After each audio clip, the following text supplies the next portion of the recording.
سلام دوستان، رسیدیم درس 9 طبق روال. اول گرامرش، بعد میایم سراغ خود درس. درس 9 میگه ich möchte was essen.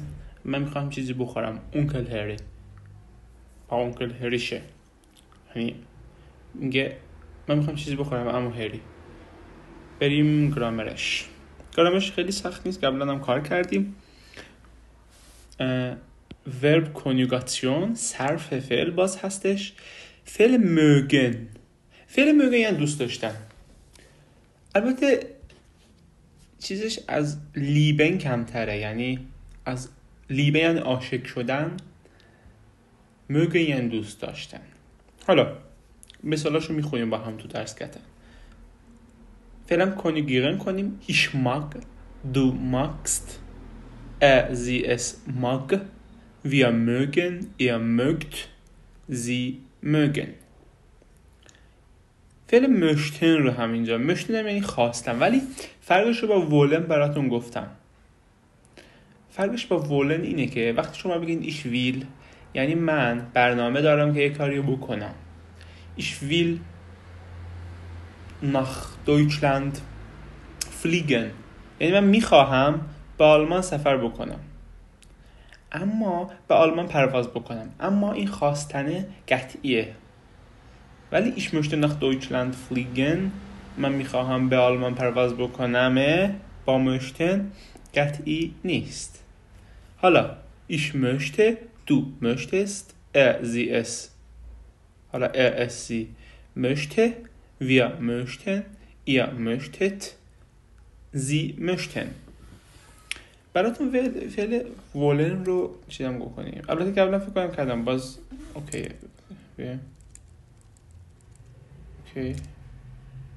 فعل ولن کنیوگاسیون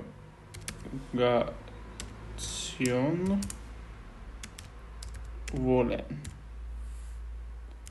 اینجا هم دوتا نقطه.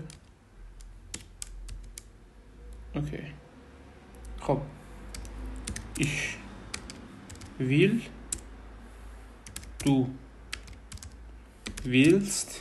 قبل اینکه من بگم خودتون بکنید بعدا.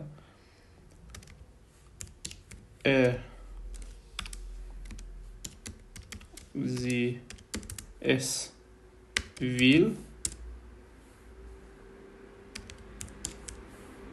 wir wollen, ihr wollt,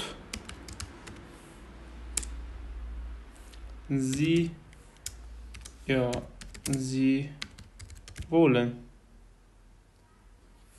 فعل لیبن رو هم بکنیم با هم. فعل لیبن یعنی عاشق شدن. ich liebe, du liebst, sie es liebt, wir lieben, ihr liebt و sie lieben. اوکی،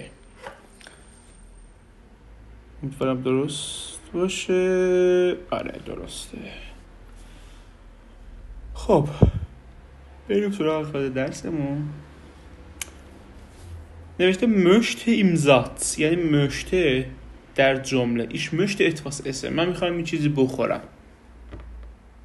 حالا نمیدونم گرامرش، حالا möchte رو میگه استفاده کنی احتمالا. Wortbildung Nomen plus Nomen. اینجا میدونی میخواین چیکار بکنه؟ میخواد بگه، قبلا براتون گفتم وقتی یک کلمه از دو تا کلمه تشکیل شده باشه، تعیین کننده آرتیکل اون کلمه دومشه. یعنی der Schokoladenkuchen، Schokoladenkuchen کیک شکلاتی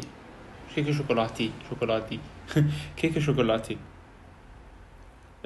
که آرتیکل تعیین کنندش همون کوخنه چون آخره. خب پس میشه چی؟ در Schokoladenkuchen. در حالی که آرتیکل شکلاده دیه. اکثر کلمه‌ای که آخرشون ا هستش اکثرها، مثلا کیزه، پنیر، در کیزه هست، ولی من اینطور توجه میکنم دیه.